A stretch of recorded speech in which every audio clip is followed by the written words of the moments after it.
श्रीमन्नारायण। कृष्णाय वासुदेवाय हरये परमात्मने प्रणतक्लेशनाशाय गोविन्दाय नमो नमः। श्रीकौशिकान्वयपयोनिधिपूर्णचन्द्रं श्रीस्वाम्यनन्तगुरुवर्यपदाब्जभृङ्गम् अष्टाङ्गयोगनिपुणं चरमार्थनिष्ठं भक्त्या भजामि मयितं कमलाक्षसूरिं। श्रीगर्गगोत्रकुलभूषणदिव्यरत्नं श्रीमदखण्डगुरुवर्यकृपैकपात्रं श्रीशुकशास्त्रपरिपूर्णसुज्ञानप्राप्तं रामानुजं गुरुवरं शरणं प्रपद्ये। श्रीमद्भागवत महापुराण सभी ग्रंथों का सार, पुराण तिलक। श्रीमद्भागवत महापुराण हमारा संपूर्ण जीवन का आधार, हमारे प्रत्येक प्राणी के कल्याण के लिए स्वयं भगवान नारायण के द्वारा प्रदत्त,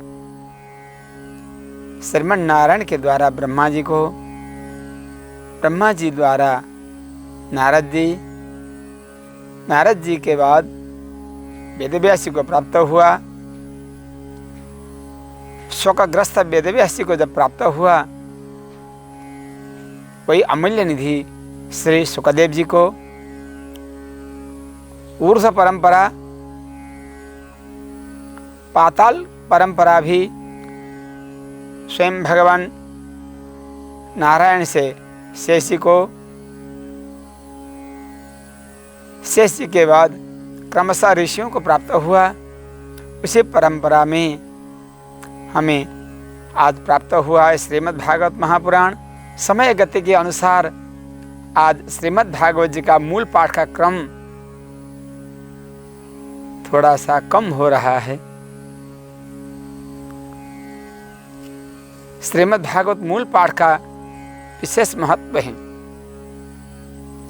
क्योंकि पारायण के बिना कथा भी अपूर्ण ही है। श्रीमद् भागवत जी का मूल पाठ हम सबको करना चाहिए। एक श्लोक हो, 2 श्लोक हो, आधा श्लोक हो, संपूर्ण भागवत जी का भी अगर कर सकें तो उत्तम है। न हो तो साप्ताहिक पारायण, पाक्षिक पारायण, मास पारायण, द्विमास पारायण, त्रिमास पारायण, चतुर्मास पारायण या वार्षिक पारायण, किसी भी तरह से अगर कर सकें तो करना चाहिए सबको। पर समय क्रम के हिसाब से हमारी जो परंपरा धीरे धीरे टूट रही है, क्योंकि हमारी गुरु परंपरा, गुरुकुल की परंपराएं नष्ट हो रही। हम सभी गुरुकुल में जाकर अध्ययन नहीं कर सकते कि हमने किया नहीं। जो गुरुकुल में जाकर अध्ययन नहीं किए या संस्कृत का अध्ययन नहीं किए, उनको कठिनाई हो रही भागवत जी के मूल पारायण के लिए। भगवत कृपा से विचार हुआ मूल पारायण भी सहजता पूर्वक, सरलता पूर्वक, साप्ताहिक क्रम में तो क्या क्रम रहता है सबको पता ही है, क्योंकि उस द्रुतगति से अगर न करें तो पाठ पूर्ण होना भी संभव नहीं। इसलिए शनैः शनैः मंद मंद गति, ताकि श्रवण करने वाले को भी आनंद की प्राप्ति हो। श्रीमद् भागवत महापुराण मन में विचार हुआ, धीरे धीरे पाठ करें ताकि सबको पाठ करने का अभ्यास उसी पाठ के माध्यम से हो सके, क्योंकि नियम भी हैं। कौशिकी संहिता के अनुसार पाठम शनैः शनैः कुर्यात् श्रोत्रेणाम हर्षसूचकः। पाठ शनैः शनैः करें, धीरे धीरे पाठ करें, प्रत्येक अक्षर का उच्चारण हो,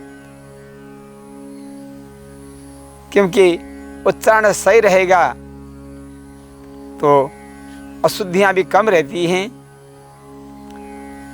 और प्रत्येक स्कंद के आरंभ और विश्राम के श्लोकों को भी 2-2 बार पाठ करें, ऐसा विधान है। इसी क्रम से यहाँ प्रयास किया गया। पाठ के क्रम में भी कौशिकी संहिता में पृष्ठ निर्देश हैं भागवत जी के पाठ के बारे में। पाठम शनै शनै कुर्यात् श्रोत्रेणाम हर्ष सूचकः। पाठ धीरे धीरे पाठ करें, श्रोत्रियों को आनंद की प्राप्ति हो, क्योंकि श्रीमद् भागवत में अनेक विधा छंद हैं, अनेक विधा लय हैं। सभी लयों को, सभी छंदों को उन्हीं छंदों के माध्यम से पाठ करें, उसका विशेष महत्व है। यहाँ पर वही प्रयास किया गया। साथ साथ में स्कंदस्य अद्यन्तिमौ श्लोकौ द्विरावृत्य सदा पठेत। स्कंदस्य आदि अंतिमौ श्लोकौ। स्कंद के आरंभ का श्लोक, स्कंद के विश्राम का श्लोक 2-2 बार पाठ करें, ऐसा नियम है। और इस दास को भगवत कृपा, आचार्य कृपा से बाल्यकाल से ही भागवत जी के प्रति कुछ प्रेम, माता पिता, मेरे पिताजी भी नित्य प्रति भागवत जी का पारायण करते थे। कुछ प्रेरणा मिली थी बाल्यकाल से ही। और बाल्यकाल में ही जो नेपाल देशीय आद्य जगत गुरु स्वामी श्री कमलानयनाचार्य महाराज जी का सानिध्य प्राप्त हुआ, जो इस संसार में 117 वर्षों तक रहकर हमारे जैसे जीवों का कल्याण किया। ऐसे परम सिद्ध दुग्धाहारी जगत वंद्य महापुरुष का सानिध्य प्राप्त हुआ।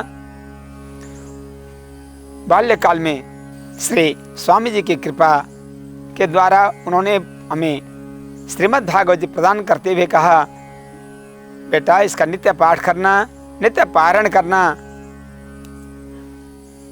वही जीवन में कुछ संस्कार बचा हुआ था, स्वामी जी का स्मरण करते हुए उसी क्रम में, अध्ययन के क्रम में दक्षिण भारत की यात्रा हो।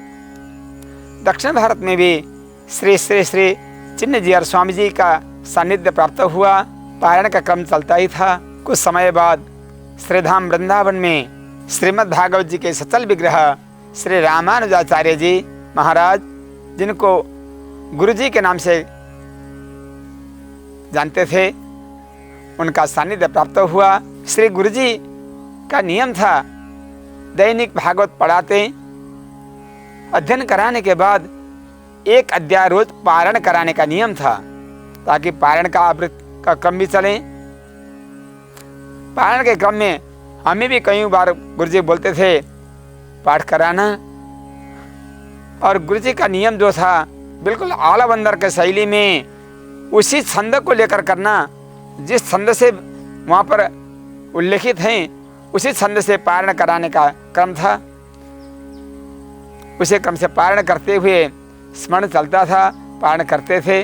तो श्री रामानुजाचार्य गुरु जी की महती कृपा के द्वारा इसी स्वर में, इसी लय में पारायण करते थे। अध्ययन के बाद जितने छात्र होते थे सभी को पारायण का क्रम सिखाते थे गुरु जी के निर्देशन में। उसी क्रम में भगवान बद्री विशाल जी की अनुग्रह से उनके सानिध्य में निवास हुआ। कुछ वर्षों तक श्री बद्री विशाल में निवास करने वाले जो संत हैं, जो दक्षिण भारतीय संत हैं, उनके विशेष आग्रह से इससे पहले भी एक बार केवल ऑडियो द्वारा पारायण करके संपूर्ण भागवत जी का मूल पारायण किए थे कभी। अभी पुनः विचार हुआ, जो वृद्ध हैं, अशक्त हैं, जो स्वयं पारायण करा नहीं सकते हैं, स्वयं पारायण कर नहीं सकते हैं, जिनकी उत्कट अभिलाषा हैं, किसी भी अवस्था में हो, उनको सबको भागवत जी सुलभ हो, सबको मिल सकें, सब कर सकें। अपने घर घर में, स्थान स्थान में, मठों में, मंदिरों में भी अगर इसी तरह से का पारायण चलें, तो उसी उद्देश्य से अभी अपने गृह निवास में ही रहकर श्रीमद् भागवत जी का जो पारायण कर रहे हैं, ये सबको सुलभ हो, सबको प्राप्त हो, सबको का कल्याणदायक हो।